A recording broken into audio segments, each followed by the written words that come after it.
Correct कार्यक्रम करायचा आहे। आणि आता मला त्यांना सांगायचं आहे, प्रत्येक वादळ पेलू आम्ही, आमच्यात आत्मविश्वास आहे, पायाखाली जमीन पाठीशी आबाळ आहे, पाय रोवणी जमिनीमध्ये आमचे गोपीचंद पडळकर सह्याद्री सारखे ताट आहेत। जाऊन सांगा त्यांना तुमची या वाघाशी गाठ आहे, तुमची या वाघाशी गाठ आहे। आकाशात उडतोय, आकाशात उडतोय पाखरांचा थवा आणि महाराष्ट्रामध्ये फक्त गोपीचंद शेट यांची हवा। टाळ्या वाजव भावा, जोरदार हात वरती। साहेबांना विनंती करतोय आपण मंचाला संबोधित व्हावं।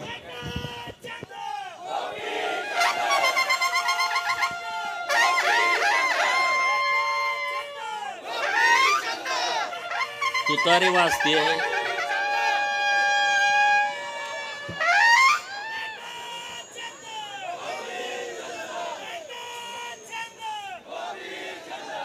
तुतारी आपलं पारंपरिक वाद्य आहे। एका माणसामुळे किती बदनाम होऊ शकते तुम्ही बघितलंय।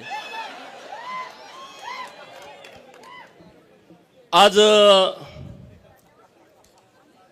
सांगलीच्या ठेशन चौकामध्ये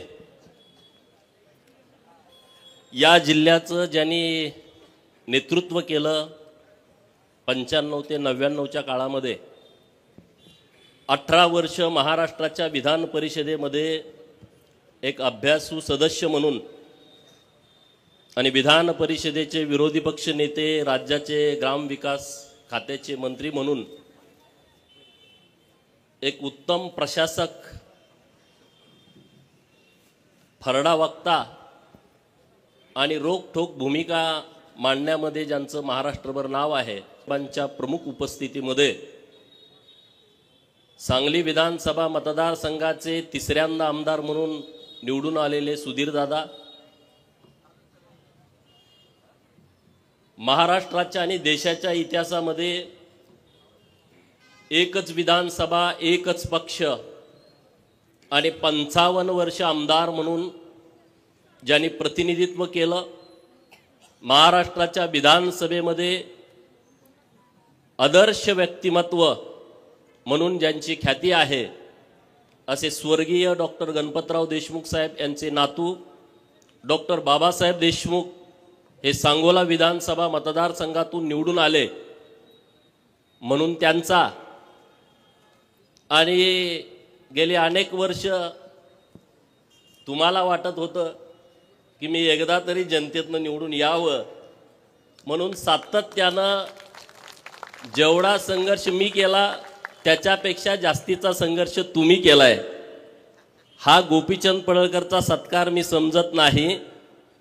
ज्यांच्या मनगटामध्ये बळ आहे, ज्यांना अन्यायाच्या विरोधामध्ये लढू वाटतंय मनातून, अशा तुम्हा सर्वांचा हा सन्मान आहे, असं माझं म्हणणं आहे, असं माझं मत आहे। सांगलीच्या या स्टेशन चौकामध्ये अनेक ऐतिहासिक सभा झालेल्या आहेत। या सभांमध्ये तुम्ही अनेक वेळा असाल, माझे पत्रकार मित्र अनेक वेळा असतील, व्यासपीठावरील मान्यवर मंडळी अनेक वेळा असतील। मी पण काही वेळा इथं प्रचाराच्या निमित्तानं असेल, पक्षाची भूमिका मांडण्याच्या निमित्तानं असेल, मी अनेक वेळा या चौकामध्ये बोललोय। परंतु या चौकामध्ये जनतेतून निवडून आल्याच्या नंतर आमचा सन्मान होईल असं कधी वाटत नव्हतं, पण आज ते प्रत्यक्षात आलेलं आहे। आणि ते पण इतक्या भव्य दिव्यतेनं, एखाद्या मंत्र्याचा पण सत्कार असा होणार नाही असा आमच्या तिघांचा सत्कार तुम्ही केलेला आहे, त्याबद्दल मी तुमचं मनापासून आभार व्यक्त करतो। ही सांगली आहे, अण्णाभाऊ साठे यांच्या लेखणीला धार देणारी ही सांगली आहे। छत्रपती शिवाजी महाराजांच्या स्वराज्य निर्मितीमध्ये ज्यांनी अत्यंत महत्त्वाची भूमिका मांडली त्या भैरजी नायकांची ही सांगली आहे। ही सांगली लता दीदींची आहे, ही सांगली उद्योगपती किर्लोस्करांची आहे, चितळेंची आहे, ही सांगली क्रांतिसिंह नाना पाटलांची आहे, ही सांगली क्रांतीवीर नागनाथ अण्णा नायकवडींची आहे, आणि ही सांगली कृष्णा काठचा रॉबिन हुड बापू बिरू वाटेगावकरांची आहे। माझी सांगली जगात चांगली आहे, आणि या चांगल्या सांगलीमधली तुम्ही सगळी सोन्यासारखी माणसं इथं उपस्थित आहात। तर माझा आवाज मला वाटतंय सांगलीच्या जेलमध्ये पण जात असेल, इथून जवळ आहे. मध्यवर्ती कारागृह सांगलीचं. आणि राजनंदिनी तिच्या भाषणामध्ये बोलली की अनेक वेळा खोट्या केसेसमध्ये सांगलीच्या जेलमध्ये आम्हाला राहावं लागलं. ही गोष्ट खरी आहे. 2014ला विधानसभेच्या निवडणुकीच्या पूर्वी 10 दिवस मी सांगलीच्या जेलमधनं सुटलो होतो. आणि केस काय होती तुम्हाला माहीत आहे. सगळीकडं त्याचा एकदम डांगोरा पिटला जातो विरोधकांच्याकडून. सांगलीच्या जेलमधला एक आरोपी जो खोट्या केसमध्ये ज्याला अनेक वेळा जेलमध्ये जावं लागलं, त्याचा आज जनतेच्या पाठबळावरती सांगलीच्या चौकामध्ये सन्मान होतोय. ही माझ्यासाठी अभिमानाची बाब आहे. प्रस्थापित व्यवस्थेच्या विरोधामध्ये तुम्ही जाण्याचा प्रयत्न केला तर पहिल्यांदा तुम्हाला जेलचा रस्ता दाखवला जातो, हे लक्षामध्ये ठेवा. आणि ज्यांची ही तयारी आहे त्यांनी राजकारणामध्ये पुढे गेलंच पाहिजे.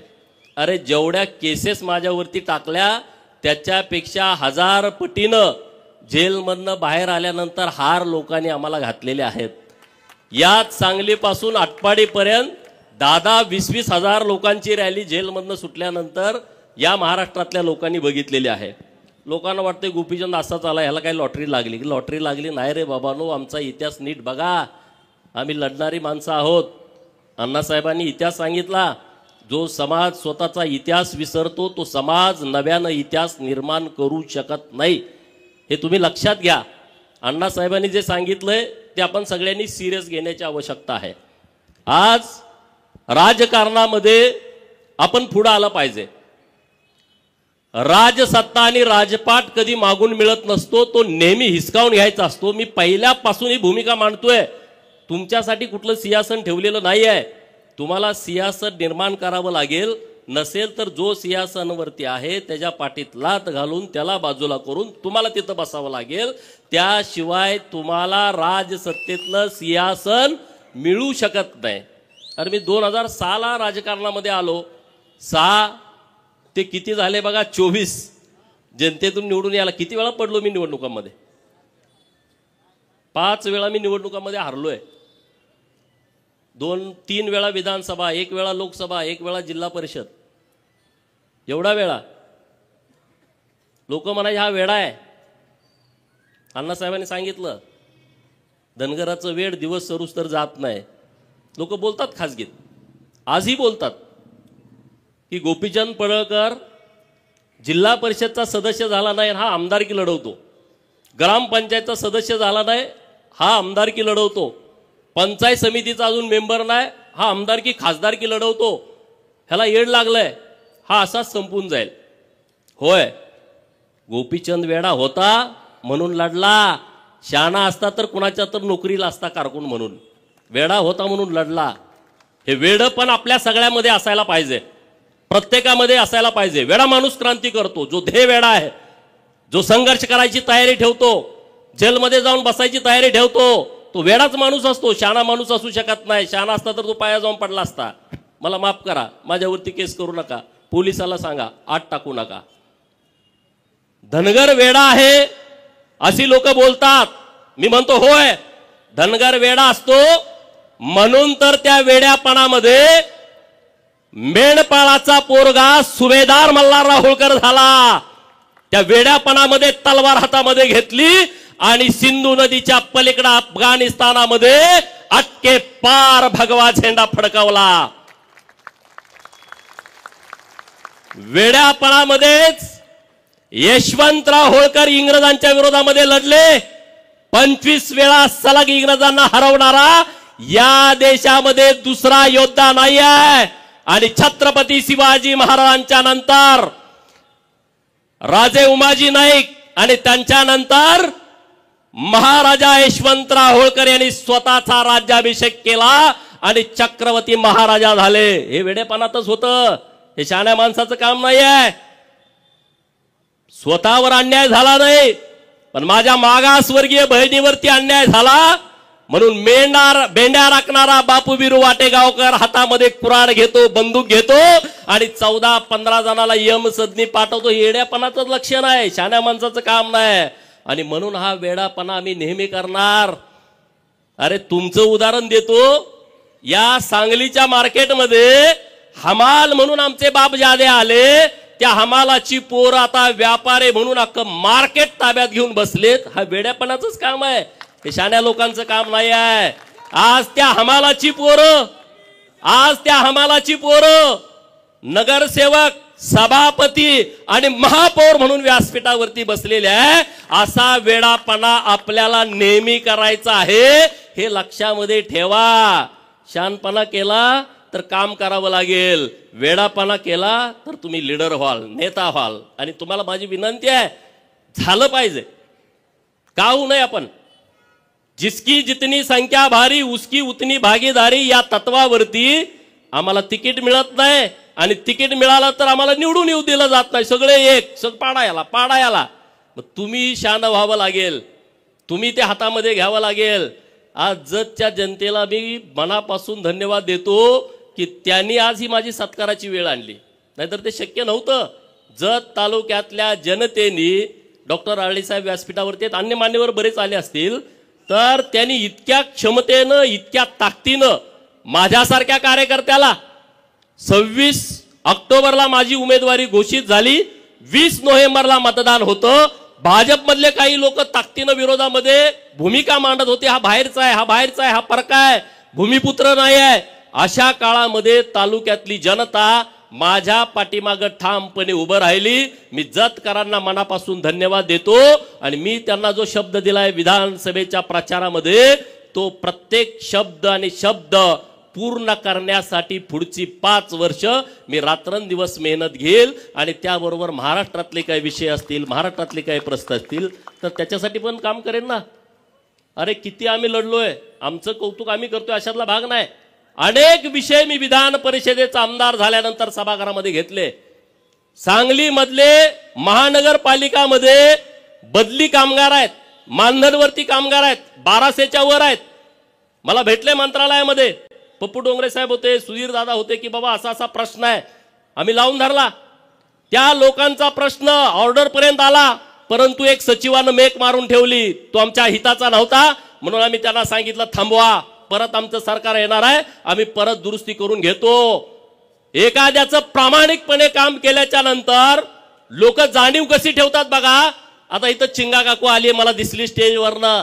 त्यांच्या बरोबरच्या सगळ्या सफाई कामगार भगिनी आहेत, नटून थटून आल्या चिंगा काकू. ती इतकी रागात होती आमच्यावरती, आमची ओळख नव्हती. सचिवाच्या दालनाच्या बाहेर त्या उभा होत्या आणि त्यांना कुणीतरी सांगितलं की काही लोकांचं हे काम करायला, ते असं एकदम रागात होत्या आमच्यावर, नुसत्या शिव्या द्यायच्याच बाकी होत्या. मी म्हटलं पप्पू डोंगरे साहेब ह्या काय असं एवढ्या कालवा करतात? ते म्हणले त्यांचं काम होणार नाही असं कुणीतरी सांगितलंय. त्यांनी ट्रेन पकडली, मुंबईमध्ये आले, सचिवाच्या दालनाच्या बाहेर होते. चिंगा काकू आज इथं आलाय तुम्ही, मी तुम्हाला मनापासून धन्यवाद देतो. आणि शब्द पण तुम्हाला देतो, सुधीर दादा इथं आहेत, मी आहे, सुरेश भाऊ खाडे, आम्ही तिघं मिळून तुमचं काम आम्ही केल्याशिवाय राहणार नाही. सांगायचं तात्पर्य काय, लोक का जुळत गेली? प्रत्येक विषयावरती आम्ही भूमिका मांडली आहे. प्रत्येक विषयावरती जो माणूस आमच्याकडे आलाय त्या माणसाची भूमिका मांडली आहे. सुधीर दादा व्यासपीठावरती आहेत, त्यांना मला विनंती करायची आहे, दादा महानगरपालिकेची निवडणूक तोंडावरती आली आहे. आता तुम्हाला सिंहासनावरती बसवलंय, त्यांना सिंहासनावरती बसवण्याची वेळ आली आहे. मी तुम्हाला विनंती करतो, या सगळ्या उपेक्षित लोकांना तुम्ही उमेदवारी द्या. ज्यांना उमेदवारी देता येत नसेल त्यांना स्वीकृत करून घेतो म्हणून सांगा. तुम्हाला प्रचाराला जाण्याची गरज पडणार नाही, सगळी लोक तुमच्या बरोबर ताकदीनं येतील. रामोशाच्या पोराला शब्द द्या की तुला स्वीकृत करतो, तू जर निवडून येणार नसेल. लोणाऱ्याच्या पोराला शब्द द्या, इथं गोसाव्याच्या पोराला शब्द द्या, घिसाड्याच्या पोराला शब्द द्या.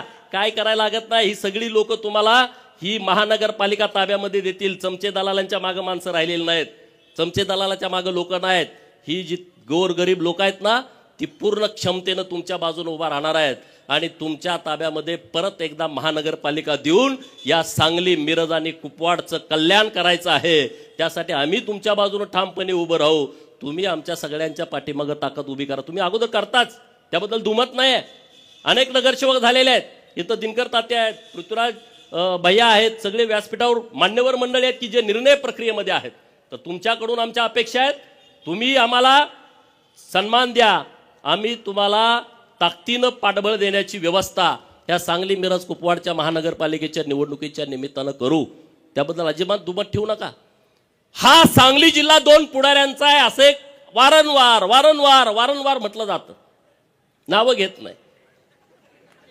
हा सांगली जिल्हा यांच्या विचाराचा आहे. अरे विचार 5 मिनिटं सांगा ना व्यासपीठावर येऊ, त्यांचा विचार नेमका काय होता आम्हाला कळू द्या. काय विचार होता, कुठं त्याचं पुस्तक आहे का, एखादा ग्रंथ आहे का त्या विचाराचा, की ज्या विचारामुळं या जिल्ह्याला या राज्याला त्याचा फायदा झाला.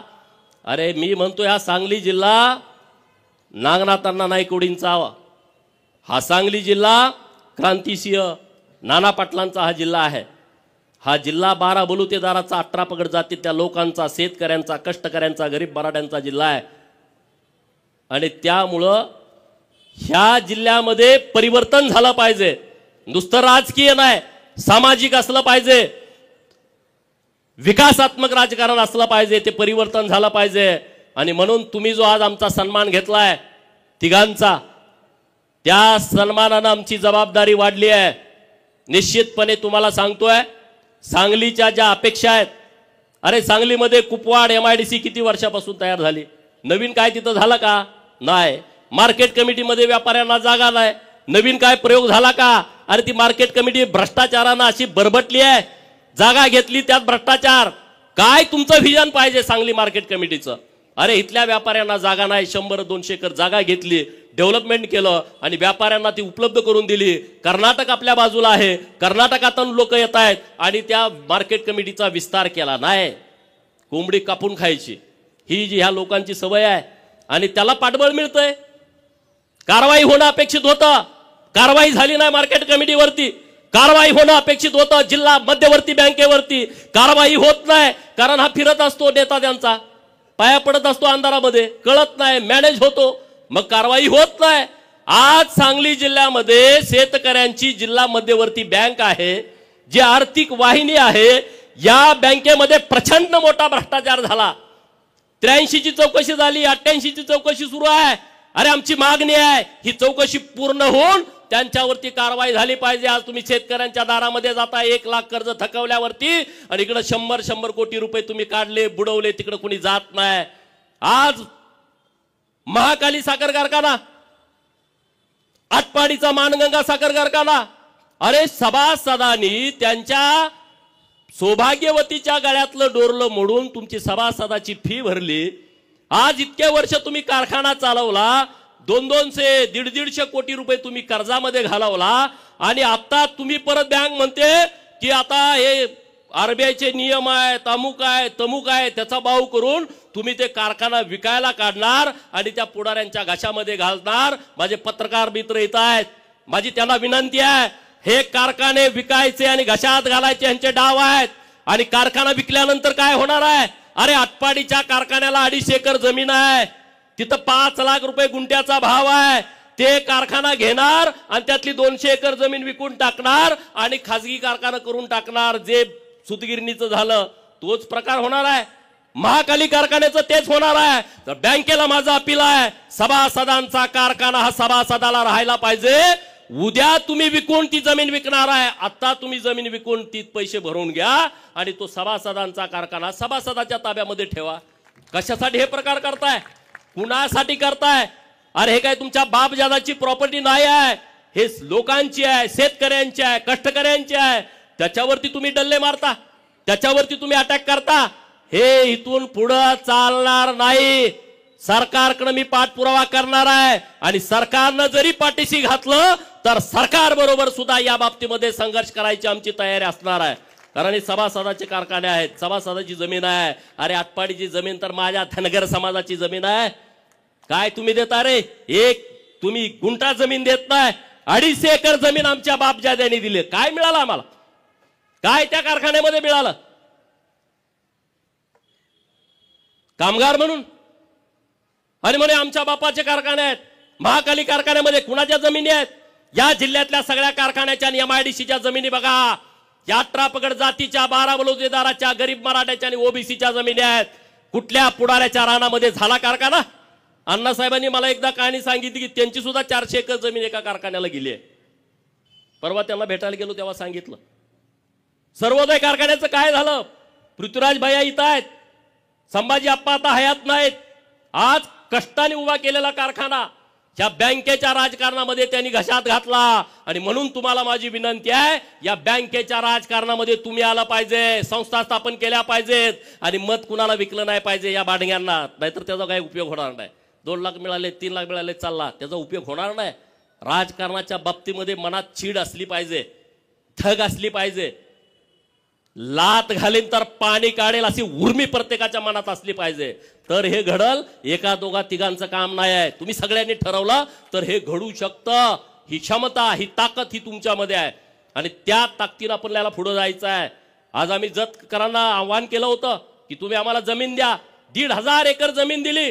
पत्रकार मित्रांना माझी विनंती आहे, अरे या जिल्ह्यामध्ये MIDC ला 1,500 एकर एका जागेवर जमीन कुठंच जिल्ह्यात मिळू शकत नाही. आज ती जतमध्ये मिळाली आहे. आज आमचे राज्याचे नेते मुख्यमंत्री देवाभाऊ दावोसला गेलेत. 4-5 दिवस ते दावोसला असणार आहेत. 7 लाख कोटीच्या वर इन्व्हेस्टमेंट ते महाराष्ट्राला घेऊन येणार आहेत. आणि मी सकाळी पण त्यांना विनंती केली, मागच्या 4 दिवसात पण देवाभाऊंना भेटलो की दावोसच्या दौऱ्याला तुम्ही मुख्यमंत्री झाल्यानंतर पहिल्यांदा जाताय. तो दौरा यशस्वी होणार याबद्दल कुणाच्या मनामध्ये शंका नाही. पण दौरा यशस्वी होण्यामध्ये माझ्या सांगली जिल्ह्याला आणि जत तालुक्याला एक मोठा इंटरनॅशनल प्रकल्प तुम्ही आम्हाला दिला पाहिजे, ही मी विनंती त्यांच्याकडे केलेली आहे. आणि होय, त्यांनी शब्द दिलाय की कसल्याही परिस्थितीमध्ये सांगली जिल्ह्याला एक आम्ही प्रकल्प देऊ. अरे मी साधा आमदार आहे, मी नामदार नाही आहे. आज डॉक्टर बाबासाहेब देशमुख साहेबांनी मत व्यक्त केलं की या सांगली जिल्ह्याकडे एक काळ नेतृत्व होतं. या सांगली जिल्ह्यातले कॅबिनेट मंत्री अनेक वर्ष अनेक वेळा महाराष्ट्राच्या राजकारणामध्ये होते. मी टीकात्मक बोलत नाही आहे, वस्तुस्थिती मांडतोय. जर या सांगली जिल्ह्यातले एवढे मातबर नेते महाराष्ट्राच्या मंत्रिमंडळामध्ये होते, 1990 पासूनच्या राजकारणामध्ये होते, 90 पासून 2024 ला असा कुठला प्रकल्प त्यांनी आणला की त्याचं नाव त्यांना लोकांना सांगता येईल की ज्या प्रकल्पामध्ये माझ्या सांगली जिल्ह्यातली 10,000 पोरं काम करतायत आणि त्यांना 40-50 हजार रुपयाचं पेमेंट मिळतंय? एक प्रकल्प आहे का? नाही, आणू शकले नाही, कारण ती वृत्ती नाही. वसंतदादा मुख्यमंत्री असताना एकदा बोलले होते, जर जतला कृष्णेचं पाणी दिलं तर आमच्या कारखान्यावरती ऊस तोडायला कोण येणार? हे त्यांचं स्टेटमेंट होतं. हीच भावना प्रस्थापितांची होती.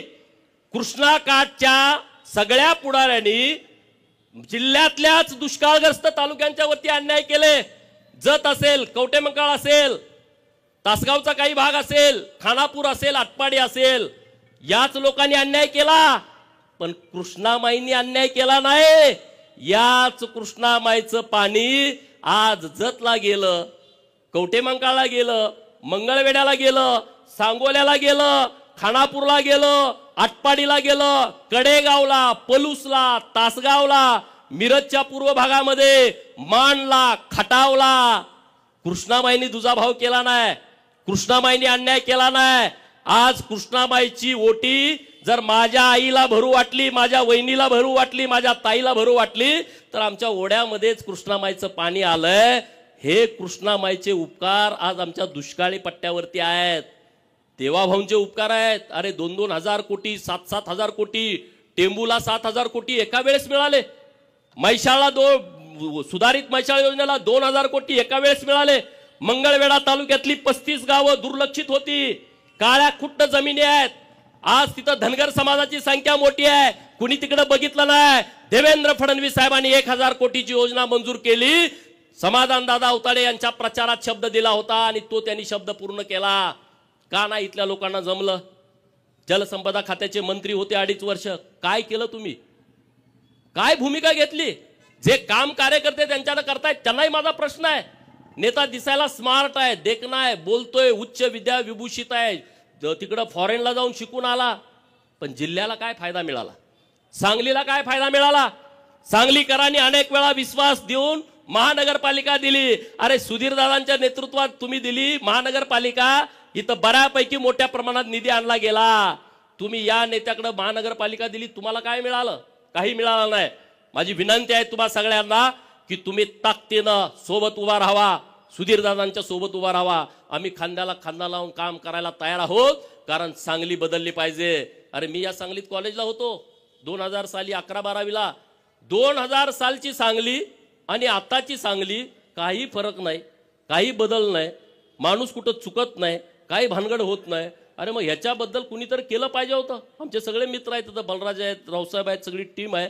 तुम्ही पण अनेक वर्ष पत्रकारिता करताय. ह्याच्यावर कुणीतरी बोललं पाहिजे, कुणीतरी लिहिलं पाहिजे.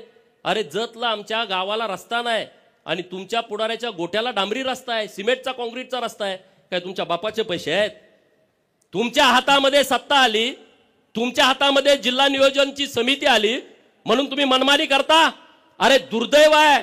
मी जिल्हा नियोजन समितीला आमदार असताना एक पत्र दिला, माहितीचा अधिकार दिला त्यांना आणि म्हटलं की 1999 पासून हे जेव्हा मंत्री झाले तेव्हापासून जिल्हा नियोजन मधून तुम्ही किती पैसे खर्च केले त्याची यादी द्या. अरे जिल्हा नियोजन मध्ये तुम्ही कामं काय केलेत याची यादी कलेक्टर ऑफिसला नाही. ज्याचं बजेट 800 आणि 900 हजार कोटी आपल्या जिल्हा नियोजनचं, त्यांच्याकडे कामं कुठं गेली याची यादी नाही. जर कामाची यादी नसेल 20 वर्षापूर्वीची, अरे इंग्रजांनी इथं बांधलेलं पूल 100 वर्षानंतर पत्र येतंय, ते पूल पडल, तुम्ही नवीन करून घ्या. आणि 20 वर्षापूर्वी, 15 वर्षापूर्वी, 10 वर्षापूर्वी जिल्हा नियोजन मधून तुम्ही किती पैसे खर्च केलेत त्याची यादी जिल्हा नियोजनच्या अधिकाऱ्याकडे नाही. पत्रकार मित्रांना माझी विनंती आहे, तुम्ही सुद्धा माहिती घ्या.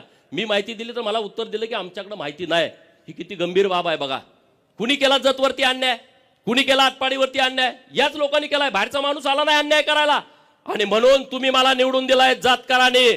माझी जबाबदारी जतची तर आहे, पण सांगली जिल्ह्यातल्या उपेक्षित भागामध्ये जिथं जिथं कुठं काम करावं लागेल तिथं तिथं गोपीचंद छातीचा कोट करेल. आणि तुमच्या पुढे एक पाऊल असेल, तुम्ही चिंता करण्याची गरज नाही, अजिबात करायची गरज नाही. आणि राजकारणामध्ये काय भ्यायचं कारणच नसतं. डॉक्टर बाबासाहेब आंबेडकर साहेबांनी आपल्याला इतके अधिकार दिलेले आहेत, तुम्ही कशाला भीताय? काय नाही. ही लढाई काय तुम्हाला बंदूक घेऊन, पिस्तूल घेऊन बॉम्ब गोळा टाकायची लढाई नाही आहे. ही लढाई विचाराची आहे आणि एका बोटाची आहे. ईव्हीएम वरती बोट पटा पटा पटा तुम्हाला काय करायचं ते करू शकता. तुम्हाला हे तर काय हाणामाऱ्या करायची नाही लढाई. त्यामुळे कुणाला घाबरायचं कारण नाही. आता जिल्ह्यामध्ये एक चांगलं संघटन होण्याची आवश्यकता आहे. कारण 90चे काय टीम होती ती आता राजकारणातून बाहेर पडते, नवीन टीम आली. 90चा आमदार एकटा जयंतराव आहे. 11,000 निवडून आल्यामुळं तो पडल्यासारखा आहे.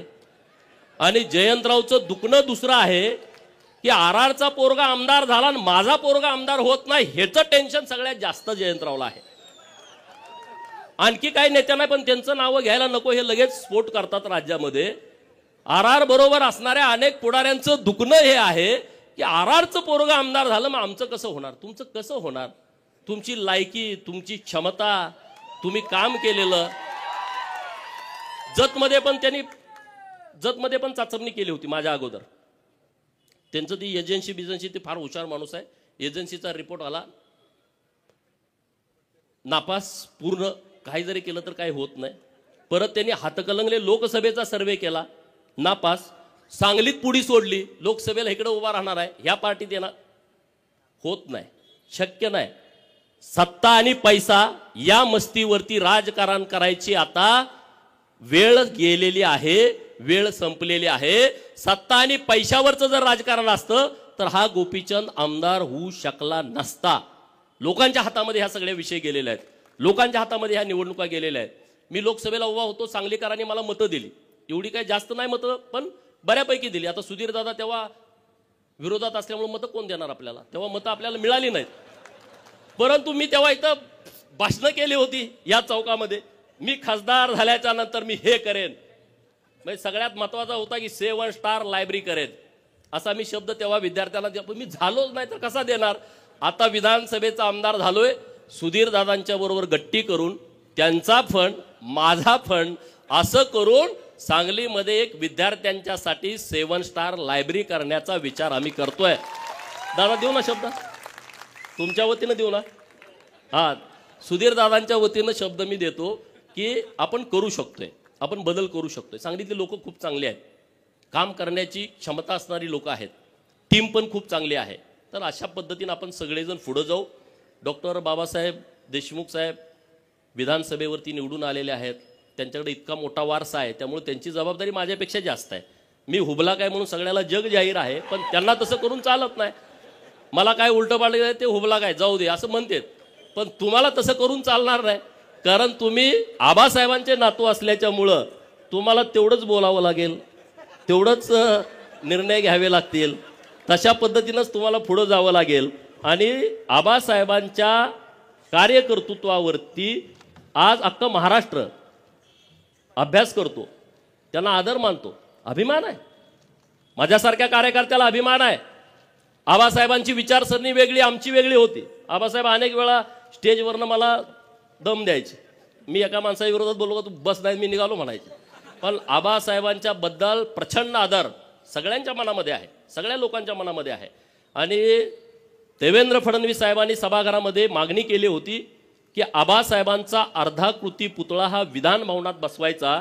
यासाठी तुम्ही आणि मी आता देवाभाऊ आल्याच्या नंतर त्यांना भेटून ती मागणी आपण रेटून धरू आणि विधान भवनामध्ये महाराष्ट्रामध्ये एक आदर्श व्यक्तिमत्व बनून, सरकारनं सांगितलंय, सरकार पण आणि विरोधी पक्ष, तेव्हा आम्ही विरोधी पक्षामध्ये होतो, परंतु सरकारचं दोन्ही बाजून आणि सभापती महोदयांनी तशा सूचना दिल्यात. विधान परिषदेमध्येच ती चर्चा झाली होती आणि तो विषय आपल्याला मार्गी लावून आपल्याला पुढे जाण्याची आवश्यकता आहे. अण्णासाहेबांनी काही विषय आपल्यासमोर मांडले की मेंढ्यांची संख्या कमी व्हायला लागली आहे. ही गोष्ट खरी आहे, अडचणी पण आहेत. आता आपल्याला दोन्ही बाजूनं चालावं लागेल. आम्ही म्हणलो सरकारनं मेंढ्या द्या, तर काय पोरं म्हणजे तुम्ही आता आम्हाला परत मेंढपाळ करता का? नाही, मतप्रवाह आहेत वेगवेगळे. तर आम्ही दोन्ही बाजूनं चाललोय. विद्यार्थ्यांच्यासाठी चांगल्या योजना सरकारच्या माध्यमातून आणलेल्या आहेत. सांगली शहरामध्ये ओबीसीची 2 वसतिगृह, मराठा समाजाची 2 वसतिगृह, एक मुलांचं एक मुलींचं 100 क्षमता असणारी 2 वसतिगृह. वसतिगृह बांधण्यासाठी खूप वेळ लागतोय म्हणून सरकारनं निर्णय घेतला इमारती भाड्यानं घ्यायच्या आणि तिथं वसतिगृह चालू करायचं. महाराष्ट्रामध्ये 54 ठिकाणी आता वसतिगृह चालू आहेत. काही ठिकाणी इमारती मिळाल्या नाहीत, भाड्यानं मिळाल्या नाहीत किंवा त्याचे दर जास्त आहेत मेट्रो सिटीमध्ये, म्हणून ती राहिलेले आहेत. त्याच्या पुढे जाऊन आम्ही सरकारकडे मागणी केली की 100 विद्यार्थी दिले तरी विद्यार्थ्यांची सोय होत नाही, गैरसोय होते. आणि म्हणून सावित्रीबाई फुले स्वाधार नावाची योजना ओबीसींच्या मुलांसाठी आणलेली आहे. प्रत्येक जिल्ह्याला 600 विद्यार्थी जे 12वी नंतरचं व्यावसायिक शिक्षण घेतात त्या मुलांना, तो तालुक्याला राहिला तर 38,000 रुपये, तो क वर्गाच्या महानगरपालिकेच्या ठिकाणी राहिला तर त्याला 43,000 रुपये, तो अमरावती, नाशिक आणि संभाजीनगर अशा ठिकाणी जर राहिला तर त्याला 51,000 रुपये, आणि तो मेट्रो सिटीमध्ये राहिला, मुंबई, नवी मुंबई, पुणे, पिंपरी चिंचवड आणि नागपूर या ठिकाणी जर आपला पोरगा शिकायला गेला तर त्याला 61,000 रुपये सरकार देतंय खोली भाडं आणि खानावळीचं. पण दुर्दैवाची बाब आहे, 600 मुलांना ओबीसीच्या, त्यामध्ये 346 जाती आहेत. पण मित्रांनो 600 सुद्धा फॉर्म आले नाहीत. हे सगळ्यात मोठं दुर्दैव आहे. आणि 3 वेळा मुदतवाढ दिली, 3 वेळा मुदतवाढ दिली. तीच योजना धनगर समाजासाठी पंडित दीनदयाळ यांच्या नावानं सेम तीच योजना, फॉर्म तेवढे आले नाहीत. माझी विनंती आहे सगळ्या विद्यार्थ्यांना, अरे तुम्ही एज्युकेटेड आहात, ऑनलाईन फॉर्म करायचे आहेत. मेंढक्यांच्यासाठी एक स्कीम आणली आम्ही सरकारकडून. काय स्कीम आणली? जून, जुलै, ऑगस्ट, सप्टेंबर या 4 महिन्यामध्ये पाऊस पडतोय. फॉरेस्टचे अधिकारी म्हणतात की जंगलामध्ये तेव्हा रोपटी उगवायला चालू होतात, ते संक्रमणाचा बियांचा काळ असतो, मेंढ्यानं तुडवलं तर येत नाही. काय आता ते असतील कोण अधिकारी मला माहित नाही, बुद्धिवान, पण त्याने असा रिपोर्ट दिला की जंगलामध्ये मेंढ्या सोडायच्या नाहीत. आणि मग आम्ही सरकारकडे मागणी केली, जर तुम्ही आमच्या मेंढ्या जंगलामध्ये सोडणार नसाल तर तुम्ही आम्हाला चराई भत्ता द्या, महिन्याला 6,000 रुपये, 4 महिन्याला 24,000 रुपये, आणि स्कीम जाहीर केली. मला अभिमान वाटतो त्या गोष्टीचा. म्हणून मला मेंढक्यांचं कायम कौतुक वाटतं. 1,20,000 मेंढपाळांनी ऑनलाईन फॉर्म भरले. ऑनलाईन 1,20,000. सरकारकडे पैसे 8 कोटी होते. मी म्हणलं असं जुळणार नाही. आता तुम्हाला जेवढे फॉर्म आले तेवढे पैसे द्यावे लागतील. त्यांच्याकडे परत 20 कोटीपर्यंत झाले. त्यांनी 20 कोटी वाटले. मी आता अण्णासाहेबांना शब्द देतो की मी त्यांच्याकडे पाठपुरावा करतो आणि 1,20,000 आता दरवर्षी येणार फॉर्म. त्यांना तुम्ही चराई भत्ता द्यायलाच पाहिजे, दिलाच पाहिजे. त्याशिवाय मेळ बसणार नाही. पोरांच्या अडचणी आहेत हो. मेंढका पोरगा असला त्याला पोरगी मिळत नाही. तो परत मेंढर विकतोय, मुंबईत जातोय, कुठंतरी लोकांमध्ये जागा घेतोय, लग्न केलं का परत गावाला येतोय, परत मेंढ्या घेतोय. परत म्हणते तू अरे मुंबईला होता ना, आता कसं काय मेंढराकडं. म्हणजे अडचणी खूप आहेत, सुविधा नाहीत. पहिल्यासारखी आता लोकांची मानसिकता नाही आहे. 35-35 किलोमीटर दिवसात चालायचं आणि कुठल्या पण गावात जाऊन राहायचं. स्मशानभूमीजवळ वाडा पडतो, गावाच्या कुठंतरी 3-4 किलोमीटर आतमध्ये वाडा पडतो. कसं करणार लोक. पण त्यातून आता बंदिस्त, अर्धबंदिस्त शेळी फार्म सरकारनं द्यावेत अशा पद्धतीची आपली मागणी आहे. आमच्या सगळ्या भगिनी घोड्यावरती सगळं वजं टाकून जातात. आमचे पत्रकार मित्र फोटो काढून बातमी लावतात, तुम्ही बघितलंय. म्हणून सरकारकडे आम्ही मागणी केली आहे 50 HP ट्रॅक्टर सरकारनं द्यावेत. 75% तुम्ही अनुदान द्या, 10% आम्ही भरतो, 15% बँकेनं कर्ज द्यावं आणि 50 HP ट्रॅक्टर तुम्ही पहिल्या टप्प्यामध्ये 100 आम्हाला द्या. सरकारनं त्या गोष्टीला तत्वता मान्यता दिलेली आहे. असे नवीन नवीन प्रयोग करतोय. आता आम्ही मिलिटरीवाल्यांच्याकडे ज्या पद्धतीचे तंबू असतात, सरकारकडे आम्ही विनंती करतोय की तसा तंबू आमच्या मेंढपाळाला द्या की जो हलका असेल आणि त्यांनी 4 खुट्या मारल्या तर त्यांना तिथं राहता येईल. ही एक स्कीम तुम्ही भटक्या विमुक्तांना लावा. जे या गावातनं त्या गावात जातात, पालामध्ये राहतात, इकडून पाऊस आला इकडे जाते, तिकडून पाऊस आला, अरे कसं जगणार, काय होणार आहे त्यामध्ये. आणि म्हणून तुम्ही मला आमदार केलाय, सरकारकडे पाठपुरावा करतोय. भटक्या विमुक्तांच्यासाठी सरकारनं स्पेशल बजेट मंजूर केलं पाहिजे. आणि मला विश्वास आहे देवाभाऊ मुख्यमंत्री आहेत आणि महाराष्ट्रामध्ये सगळ्यात जास्त सामाजिक न्याय या व्यक्तिमत्वानं दिलाय. आणि मला ठाम विश्वास आहे की त्यांच्या माध्यमातून या सगळ्या भटक्या विमुक्तांच्यासाठी, पालात राहणाऱ्या लोकांच्यासाठी सरकार काहीतरी चांगला निर्णय करेल आणि तो आम्ही तिथं करून घेऊ. तुम्ही आज सत्कार केलाय तर आम्ही कामं केली पाहिजेत ना. आमचा काही मोठेपणा म्हणून आज सत्कार झालेला नाही आहे. आणि सत्काराचं भाग्य आमचं सांगलीमध्ये यावं असं आम्हाला कधी वाटत नव्हतं. पण आज ते घडतंय जतकरांच्यामुळं, आज ते घडतंय सांगोलकरांच्यामुळं, बाबासाहेबांचं आणि सांगलीकरांचं जास्तीचं प्रेम सुधीरदादांच्या वरती आहेत. त्यांना तिसऱ्यांदा तुम्ही निवडून दिलेलं आहे. त्यामुळं तुम्ही आज आमच्या तिघांचा सत्कार या स्टेशन चौकामध्ये केला. तर इथून पुढं तुम्हाला ज्या अपेक्षा आमच्याकडून आहेत त्याच्यापेक्षा एक पाऊल पुढं जाऊन ताकदीनं, क्षमतेनं, जिल्ह्यात असेल जिल्ह्यात, राज्यात असेल राज्यात, आता संघर्ष करायची वेळ संपलेली आहे. संघर्ष आता जयंतरावनी करू द्या, पण ते करू शकत नाही. संघर्ष करायचं पण रक्तात असावं लागतं.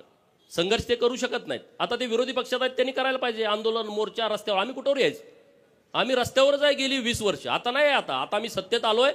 तुम्ही सुद्धा तुमचा मोड बदला, सत्तेत आलोय असं. नाहीतर विरोधी पोस्ट टाकत बसू नका. आपण आता सत्ताधारी आहोत तर आपण काम काय करायचं. तुम्ही सरकारला सांगा हे काम केलं पाहिजे. सरकारकडे तुम्ही ही सूचना द्या, कल्पना मांडा.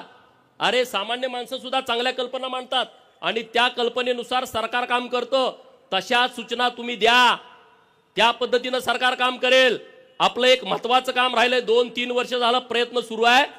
महाराजा यशवंतराव होळकर यांचा अश्वारूढ पुतळा महाराष्ट्रातला पहिला हा सांगलीच्या जिल्हाधिकारी कार्यालयासमोर बसवायचा आहे. आणि आता त्याची सगळी प्रक्रिया पूर्ण होत आलेली आहे. मुंबईला आता शेवटचं पुतळ्याच्या परवानगीसाठीचं महानगरपालिकेचं पत्र तिथं पोहोचलंय. मंगळवारी बुधवारी आम्ही जाणार आहोत आणि तिथं एक अश्वारूढ पुतळा महाराष्ट्रातला पहिला हा कलेक्टर ऑफिसच्या समोर करायचा आहे. मागं एकदा डॉक्टर स्वप्नील चोपडे इथं आहे, त्यांनी ते कलर केला होता नवीन नाव लिहायला.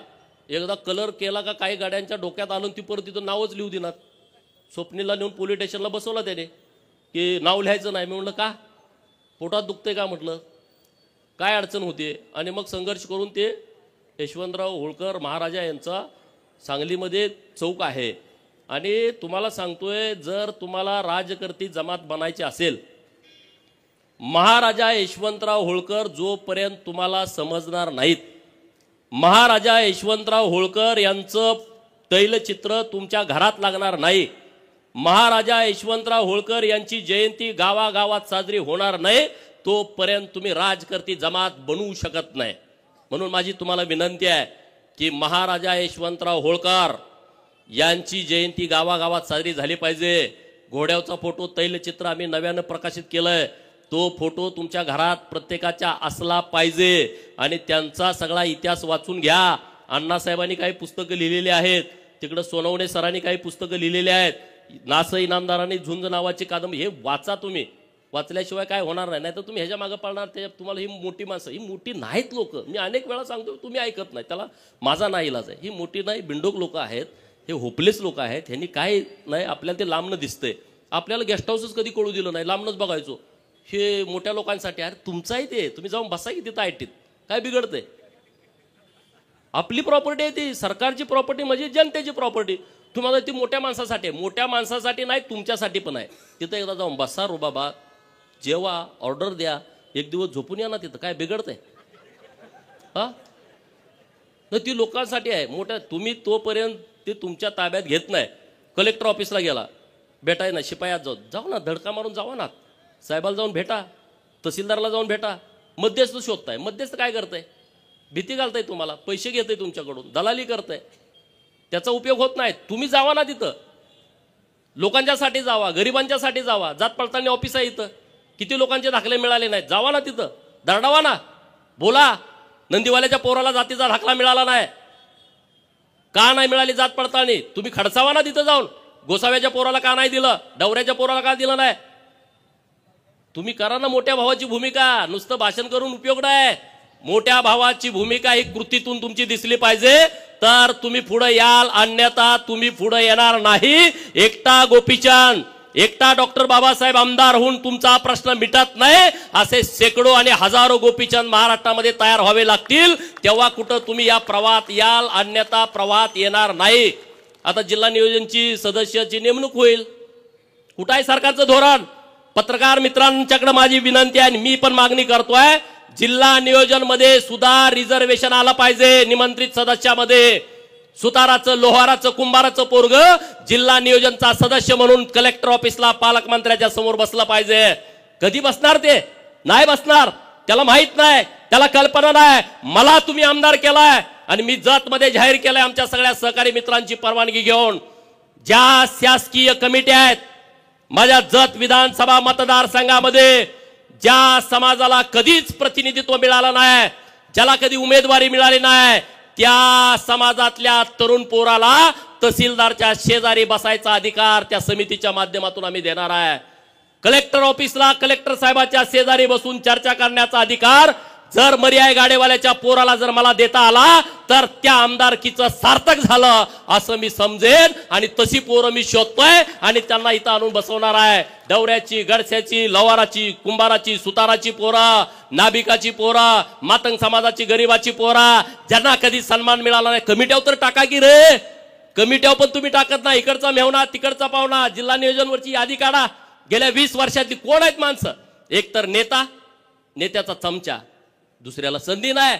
आणि म्हणून मी देवाभाऊंच्याकडे मागणी करणार आहे की महाराष्ट्रातल्या जिल्हा नियोजन मध्ये आणि महाराष्ट्रातल्या शासकीय कमिटी आहेत तिथं तरी आम्हाला संधी द्या.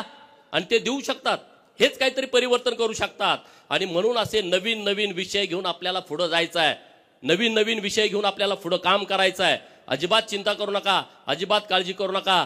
तुमचा जो विषय असेल तो मला सांगा, दादांना सांगा, बाबासाहेबांना सांगा. दादांना सांगितल्यावर डायरेक्ट जाऊन ते काम करून येतील. आम्ही सभागृहात वाजवून काम करून घेऊ. दादांचं आमच्यापेक्षा जास्तीचं चालतं. दादा सिनियर आहेत आणि सगळ्यात महत्त्वाचे तुम्हाला माहीत आहेत, बॅकबोन आहे दादा, त्यामुळं दादांचं सगळं चालतं. त्यामुळं दादांना आमची विनंती आहे की तुम्ही आमचं नेतृत्व करा, आम्ही तुमच्याबरोबर ठामपणे उभं राहू. आतून बाहेरून कुठलाही दगा फाटका माझ्याकडून होणार नाही, तो आमचा स्वभाव नाही. कारण होळकरांच्या इतिहासाचा एक आपल्याला कौतुकास्पद घ्यायला पाहिजे. होळकरांनी जेवढ्या लढाई केल्या त्या समोरासमोर सांगून. होळकरांचे किल्ले बघा, वापगावचा किल्ला पुणे जिल्ह्यातला गावात आहे. यशवंतराव महाराजा होळकरांचा जन्म झाला, मल्हाररावांनी जे 5 किल्ले बांधले होते त्यातला तो आहे, गावात आहे. महेश्वरी, राजधानी, पुण्यश्लोक अहिल्यादेवींची एकदम नदीच्या किनारी आहे. एकदम समोरासमोर लढणारे भिडणारे हे मल्हारराव आहेत.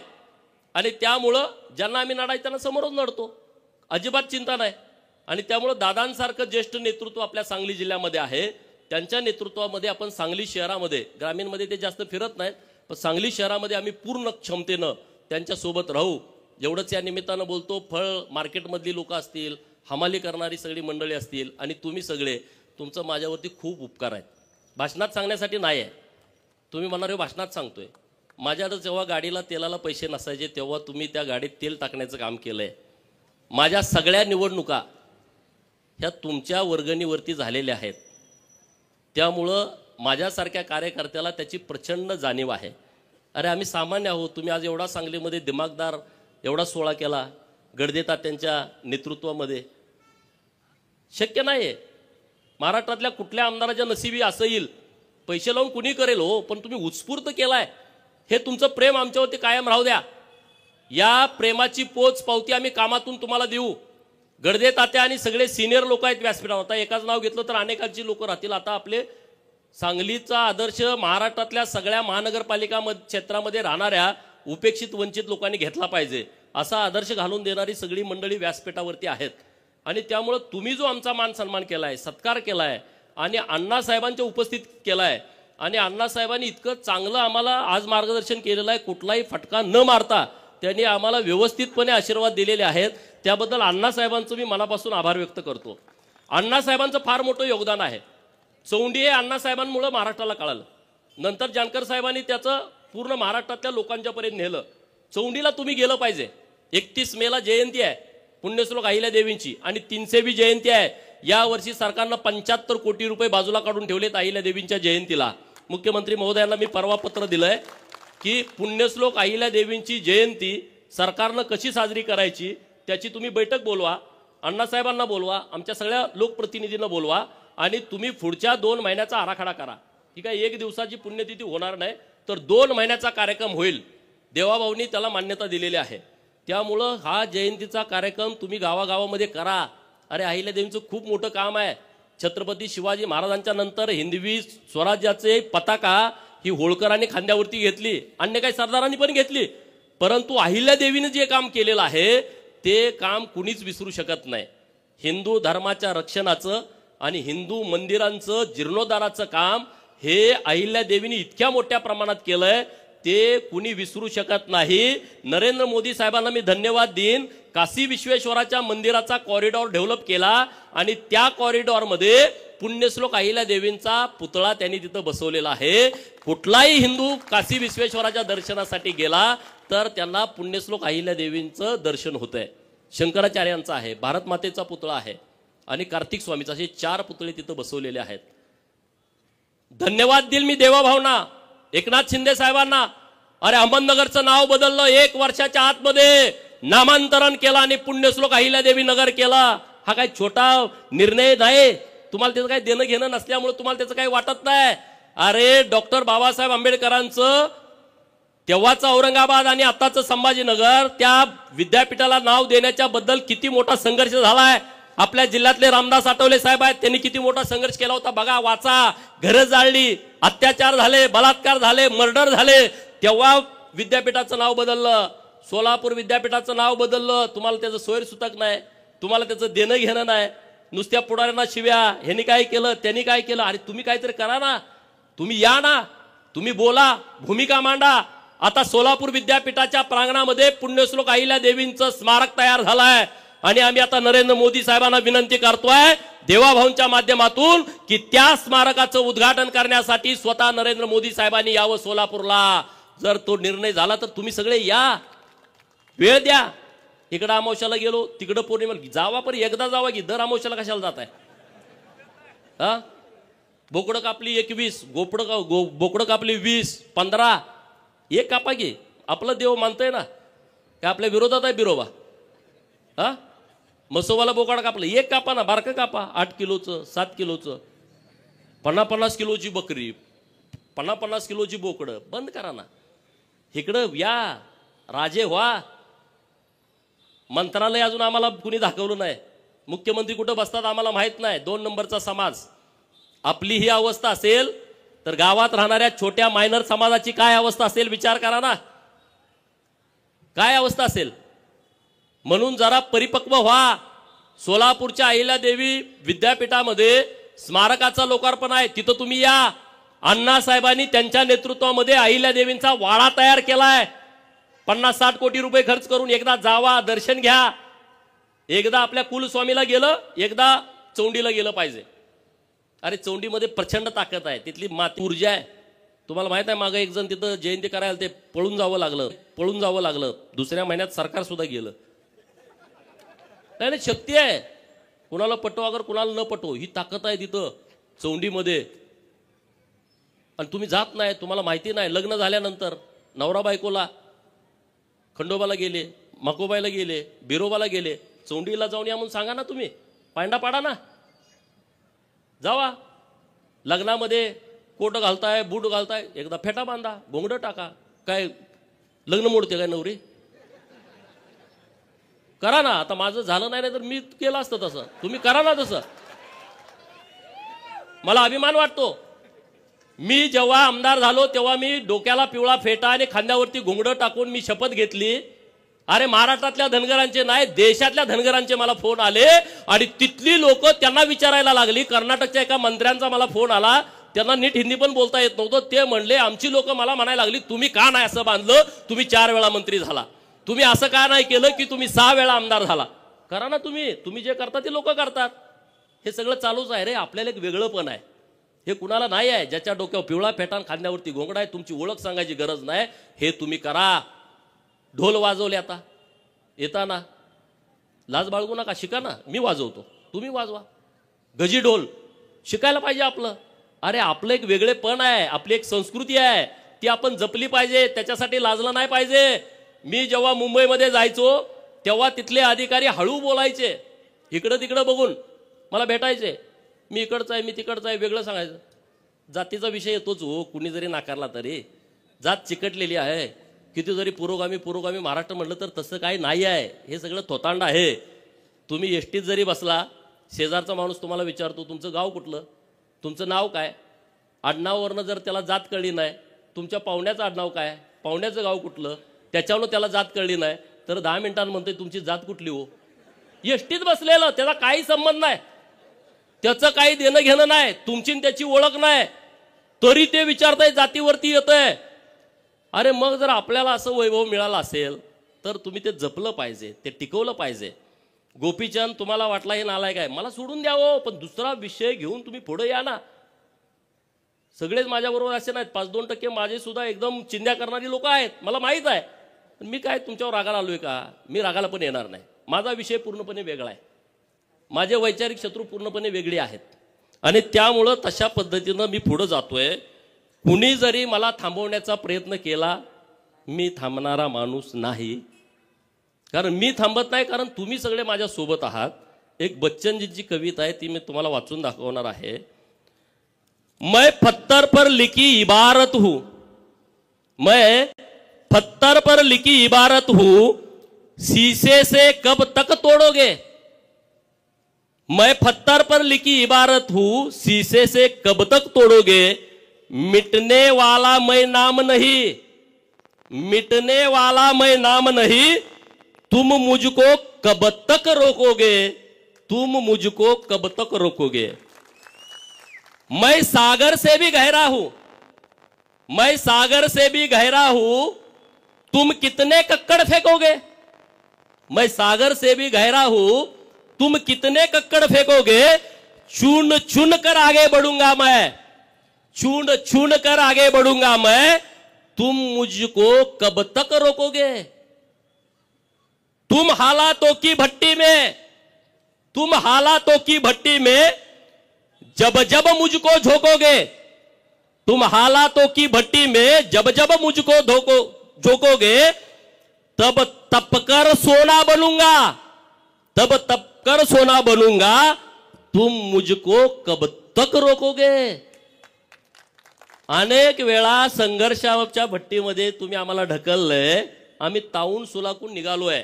आणि तुम्हाला पण मी सांगतो, संघर्षाच्या भट्टीमध्ये जो सन्मान असतो ना तो जगात कुठंच नसतो, तो जगात कुठंच नसतो. विश्वकर्मा नावाची योजना आली 12 बलुतेदारांसाठी. कुणाला माहित होतं का 12 बलुतेदार? 18 बलुतेदाराचा कुणी विषय या देशात घेतला होता का? नाही. सरकारची एक योजना आहे, सांगलीमध्ये जे रस्त्यावरती बसलेत ना लोक, त्यांना त्याच दिवशी 10,000 कर्ज द्यायचं आहे बँकेत गेल्यावर, आधार कार्ड दिल्यावर. किती? 10,000. ते फेडलं का 20,000, ते फेडलं का 30,000, ते फेडलं का 40,000. केंद्रानं ही योजना आणली, आपल्याला माहित पण नाही. तुमच्या गावात कोण असेल मोठ्या शहरामध्ये, त्यांच्यासाठी ही योजना आहे. आपल्या सरकारनं तर खूप योजना केल्यात, खूप महामंडळं केली. आज रामोशी समाजाचं महामंडळ केलंय, लिंगायत समाजाचं महामंडळ केलं, वडार समाजाचं महामंडळ केलं, लोहार समाजाचं महामंडळ केलं, नाभिक समाजाचं महामंडळ केलंय, काशीबा गुरव समाजाचं महामंडळ, छोटा समाज आहे, महामंडळ केलं. अरे आज त्यांचा उपाध्यक्ष होईल, त्याला सुद्धा केला वाटतंय. त्यामुळे तुम्ही चिंता करू नका, तुम्ही आमच्या पाठीमागं ताकदीनं, तुम्हाला तो अधिकार आहे, पण प्रेमामध्ये कमी करू नका, एवढी तुम्हाला माझी हात जोडून विनंती आहे. अण्णासाहेबांनी जी जबाबदारी माझ्याकडे दिलेली आहे, मी अण्णासाहेबांना शब्द देतो की या जबाबदारीसाठी जीवाचं मी रान करेन. समाजाच्या प्रश्नासाठी, बहुजनांच्या प्रश्नासाठी, उपेक्षितांच्या प्रश्नासाठी, शेतकरी कष्टकऱ्यांच्या प्रश्नासाठी सभागृहामध्ये मी ही आमदारकी पणाला लावेल. त्याबद्दल तुम्ही अजिबात दुमत करू नका.